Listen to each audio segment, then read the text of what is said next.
The Galactic Council chamber fell silent as the emergency beacon's crimson light pulsed across the crystalline walls. Ambassador Zethkar of the Vorthan Empire leaned forward, his 4 eyes narrowing at the holographic display showing Earth's solar system under siege.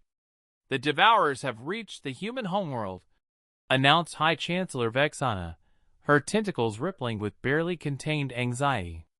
"Their fleet numbers in the thousands. Humanity has perhaps 6 standard hours before complete annihilation." Around the circular chamber, representatives from 47 species exchanged nervous glances.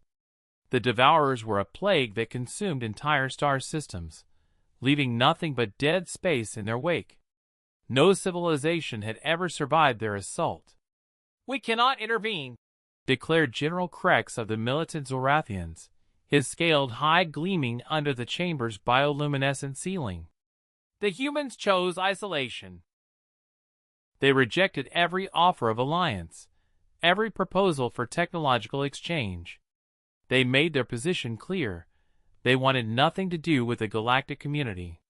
Murmurs of agreement rippled through the assembly. It was true. For 3 centuries since first contact, humanity had maintained strict isolation protocols. They'd refused to share their location, declined membership in the Council, and politely but firmly rejected all diplomatic overtures. They were the galaxy's hermits, content in their singular solar system. "Perhaps," whispered a melodic voice that made several delegates turn in surprise.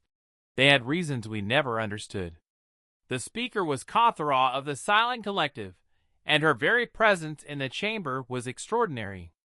The Silent were the galaxy's most reclusive species, dwelling in the void between galaxies in massive generational ships.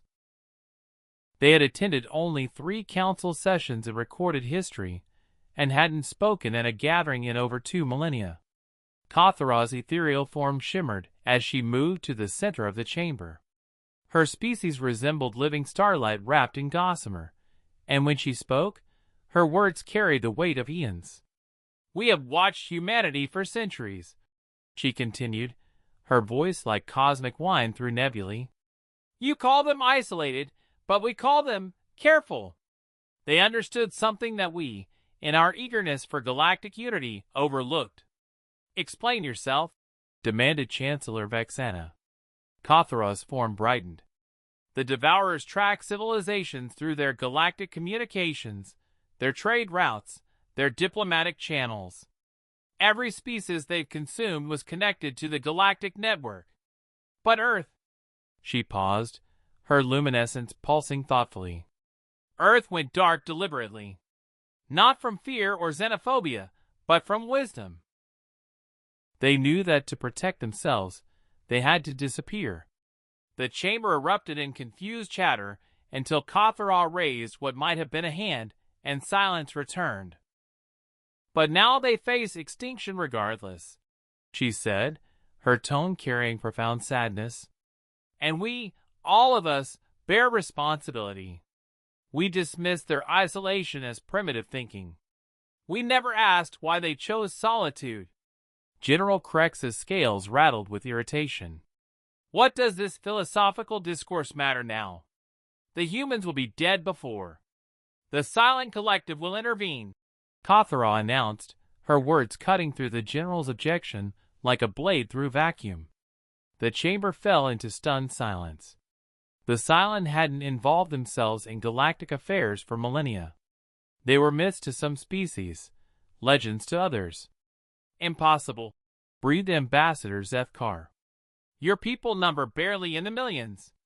Your technology, while advanced, cannot stand against a Devourer fleet." Kothara's form began to pulse with increasing intensity. "We cannot stand against them in conventional warfare, this is true. But we can do what no other species can. We can disappear, and take others with us." She turned to address the entire council. "For 3,000 years, the Silent have perfected the art of existing between spaces, of hiding entire civilizations from the universe itself. We can save humanity, but it will cost us everything. Our ships, our technology, our very existence as a spacefaring people. Why? Chancellor Vexana asked, her tentacles trembling. Why sacrifice yourselves for a species that rejected galactic society? Kathara's response resonated through every soul in the chamber. Because in their isolation, they preserved something we lost in our connectivity, the wisdom to recognize true threats. And because sometimes, the most isolated understand the value of all life better than those who claim to protect it.